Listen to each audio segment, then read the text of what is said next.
اعوذ باللہ من الشیطان الرجیم بسم اللہ الرحمن الرحیم۔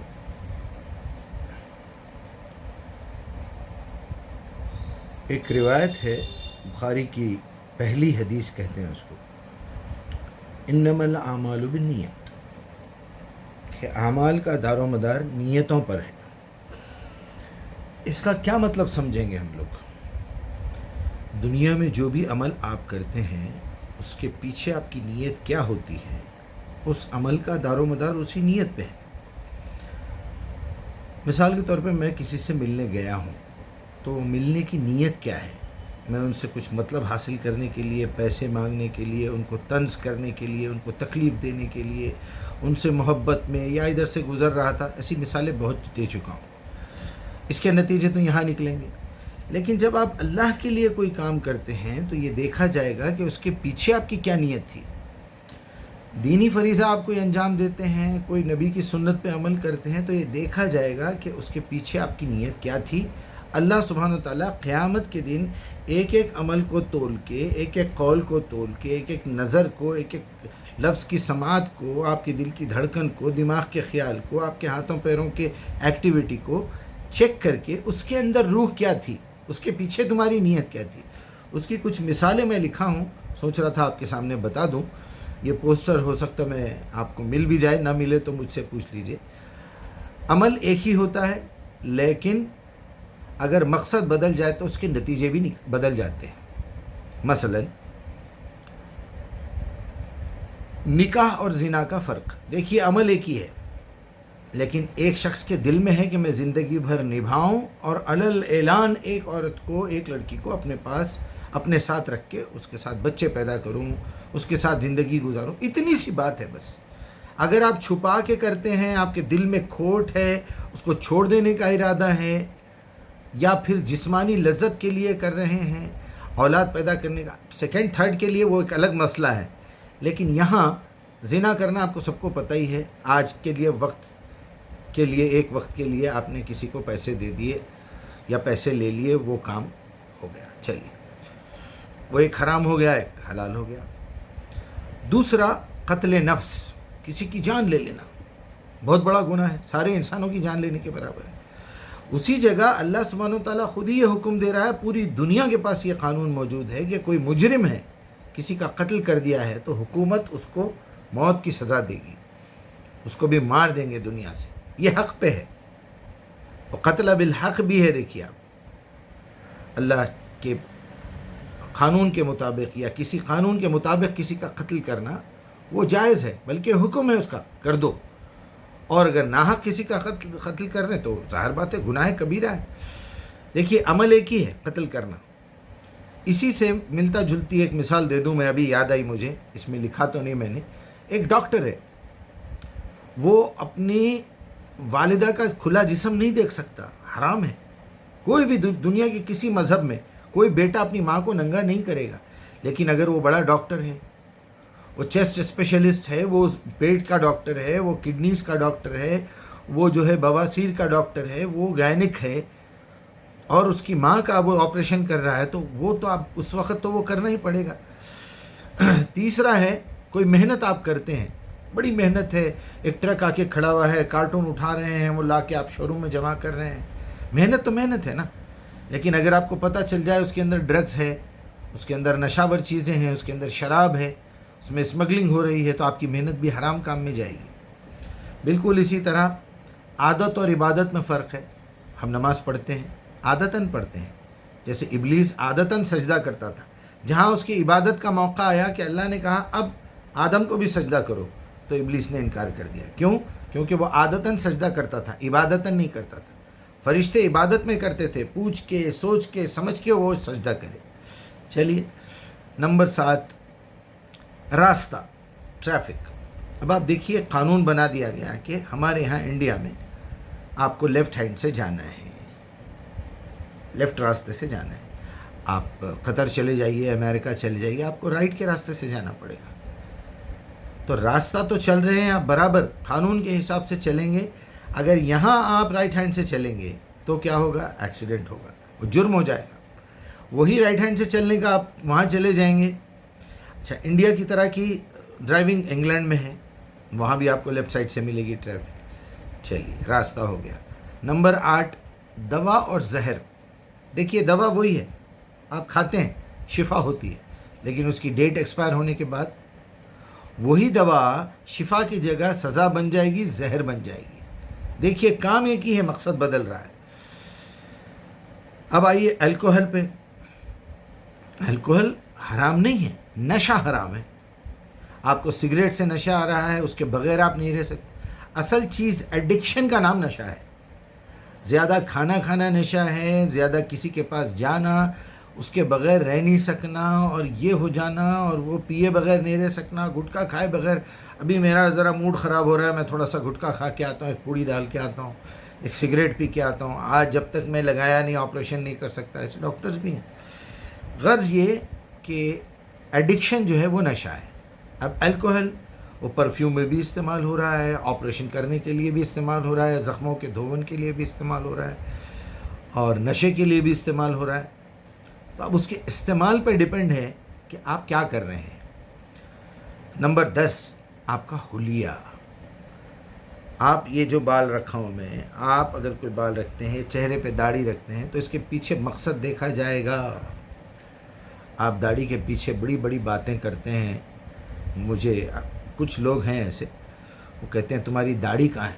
تو داڑھی رہنا ضروری ہے دین کی بات کرنے کے لیے.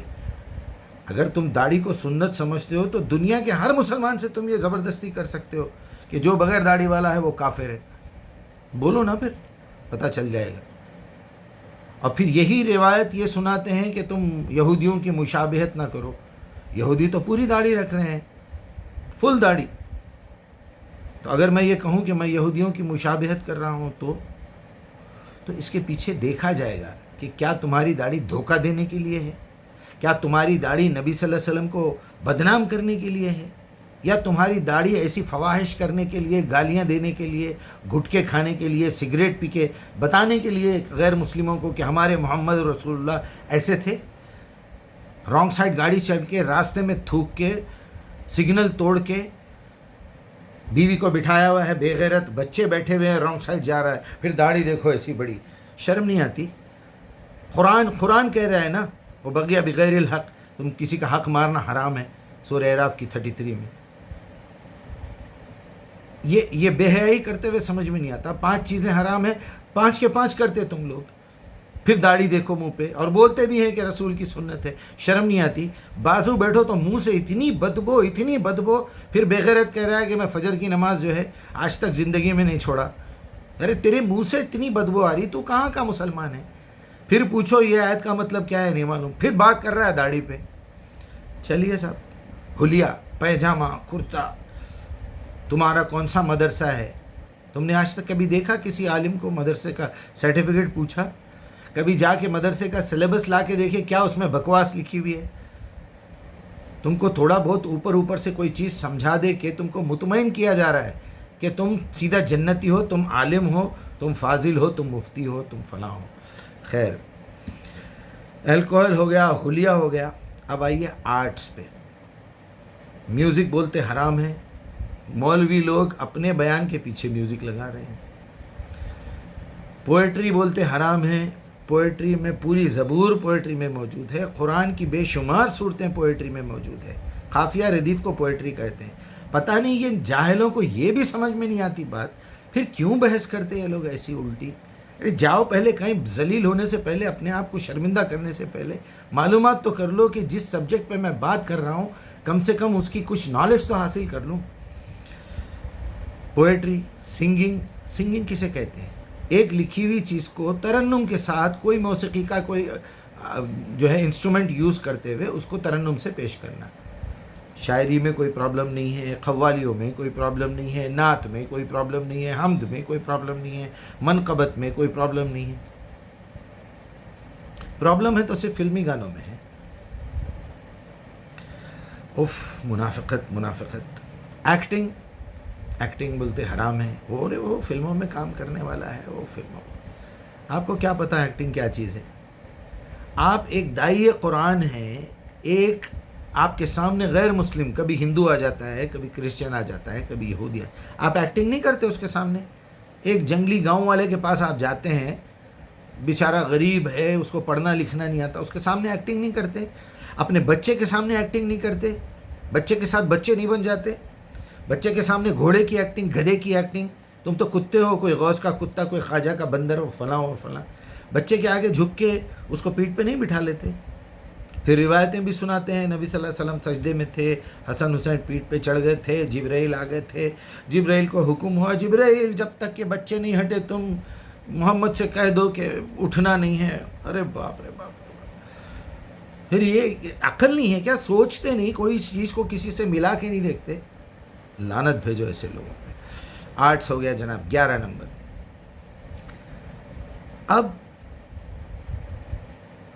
آج ہم پر، اب دیکھیے آپ، نبی صلی اللہ علیہ وسلم جس وقت مدینے میں آئے تو وہی لڑکیاں ڈانس کرتے ہوئے، باضابطہ ڈانس کرتے ہوئے، بال کھلے رکھ کے ایک ڈفلی بجاتے ہوئے، طلع بدر علینا، آج ہمارے اوپر چاند نکلا ہے۔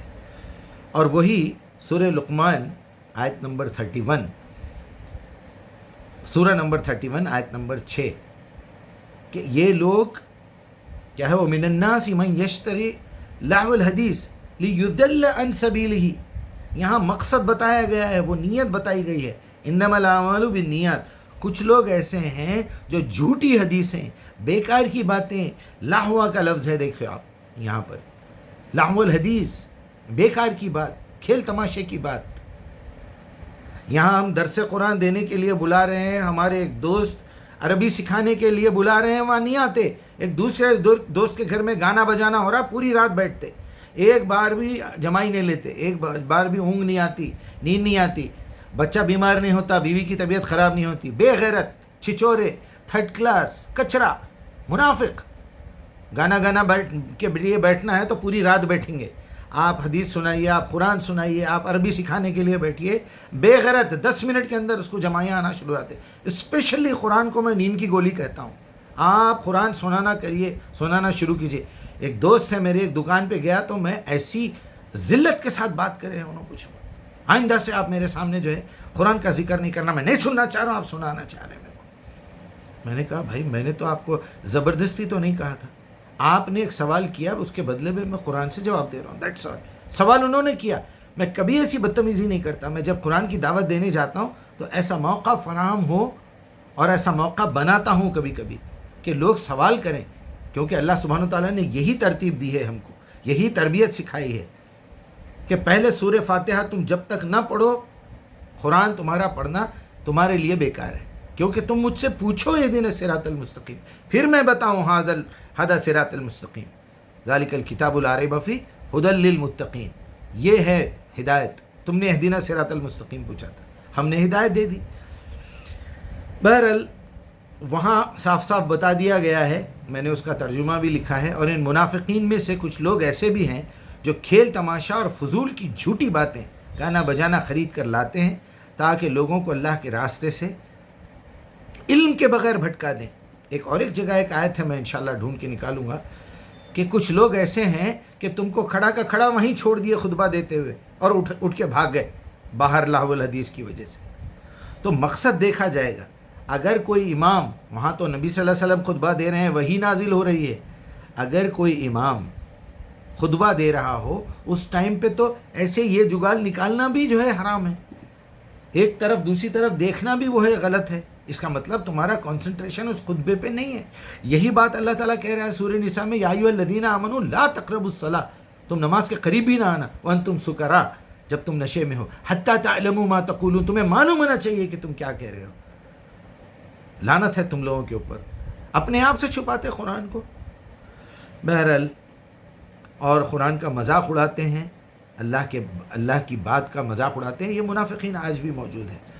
یہ میرے دل میں بڑا درد ہے رات دن، کیونکہ میں قرآن کی دعوت دے رہا ہوں اور ایسے ذلیلوں سے اور ایسے منافقوں سے روز کا سامنا ہے۔ آپ یقین مانیے 5 سے 10 منٹ کے اندر پتہ چل جاتا کتنا بڑا منافق ہے، کتنا بڑا مشرک ہے، کتنا بڑا کافر ہے، کتنا بڑا لاٹھور ہے، جاہل ہے۔ اللہ رحم کرے۔ اور اتنا ہی پیار سے، اتنا ہی، اور پھر میرے لہجے پہ بڑا ناراض ہوتے ہیں لوگ، اس پہ تو میں نے بنا دیا۔ اللہ رحم کا معاملہ کرے، تھوڑا سدھر جائیے۔ اللہ کے کلام کے ساتھ لاپرواہی، لاٹھوری، بہت بڑا وبال اٹھانے والے ہیں آپ لوگ، بہت بڑا وبال۔ اللہ رحم کرے۔